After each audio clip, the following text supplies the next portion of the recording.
Chuck Todd. Thank you, Mr. President.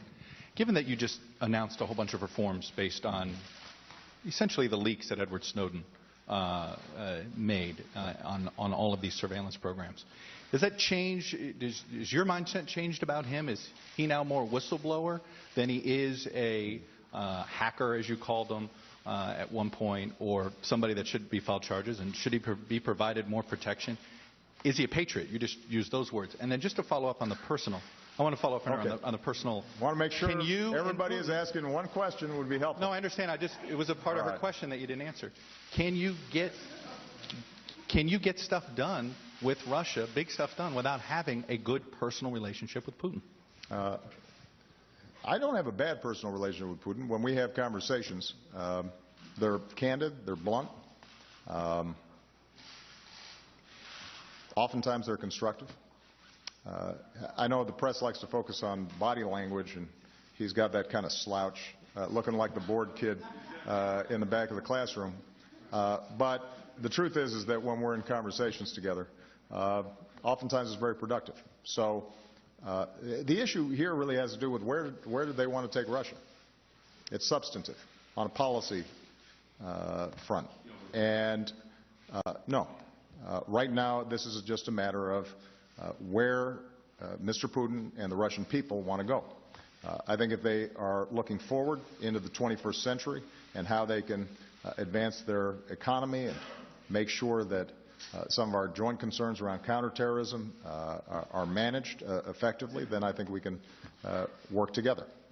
If issues are framed as if U.S. is for it, then Russia should be against it, or we're going to be finding ways where we can poke each other at every opportunity, then probably we don't get as much stuff done.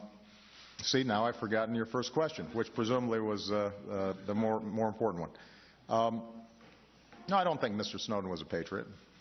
As I said in my opening remarks, I called for a thorough review of our surveillance operations before Mr. Snowden made these leaks. My preference, and I think the American people's preference, would have been for a lawful, orderly examination of these laws, a thoughtful, fact-based debate that would then lead us to a better place. Because I never made claims that all the surveillance technologies that have developed since the time some of these laws had been put in place somehow didn't require potentially some additional reforms. That's exactly what I called for. So the fact is that Mr. Snowden's been charged with 3 felonies.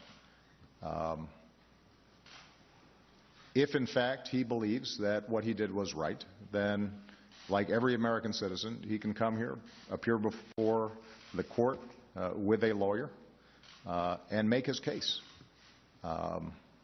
If the concern was that somehow this was the only way to get this information out to the public, I signed an executive order well before Mr. Snowden leaked this information that provided whistleblower protection to the intelligence community for the first time. So there were other avenues available for somebody whose conscience was stirred and thought that they needed to question government actions. But having said that, once the leaks have happened, what we've seen is information come out in dribs and in drabs, sometimes coming out sideways. Once the information is out, the administration comes in, tries to correct the record, but by that time it's too late or we've moved on, and a general impression has, I think, taken hold not only among the American public but also around the world that somehow we're out there willy-nilly just sucking in information on everybody and doing what we please with it. Now, that's not the case.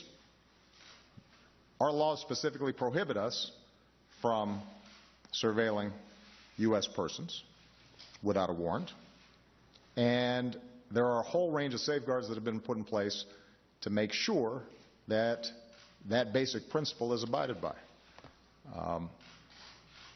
But what is clear is that whether because of the instinctive bias of the intelligence community to keep everything very close, and probably what's a fair criticism is my assumption that if we had checks and balances from the courts and Congress, that that traditional system of checks and balances would be enough to give people assurance that these programs were run properly. That assumption, I think, proved to be undermined by what happened after the leaks. I think people have questions about this program. And so as a consequence, I think it is important for us to go ahead and answer these questions. What I'm going to be pushing the IC to do is, rather than have a trunk come out here and a leg come out there and a tail come out there, let's just put the whole elephant out there so people know exactly what they're looking at. Let's examine what is working, what's not, are there additional protections that can be put in place, and let's move forward. And there's no doubt that Mr. Snowden's leaks triggered a much more rapid and passionate response than would have been the case if I had simply appointed this review board to go through and I'd sat down with Congress and we had worked this thing through. It would have been less exciting. It would not have generated as much press. I actually think we would have gotten to the same place. And we would have done so without putting at risk our national security and some very vital ways that we are able to get intelligence that we need to secure.